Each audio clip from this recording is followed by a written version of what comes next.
سلام مادر، سلام مادر. ما به حد خرسند. رحمت‌های کلان امروز خانما توی شد، توی.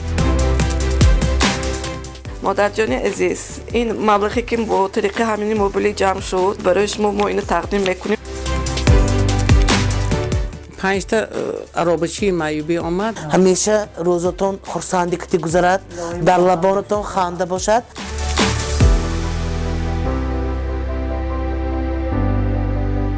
به همه خیر خواهان، عیادت کردگی ها عمری دراز، سلامتی بردوام خواهانم. از درد و آهم مادرم، داری پناه هم مادرم. برنامه نوبتی دنیای مهر را سنه 19 فеврал ساعت 19 از تلویزیون 7 ستاره تماشا کنید.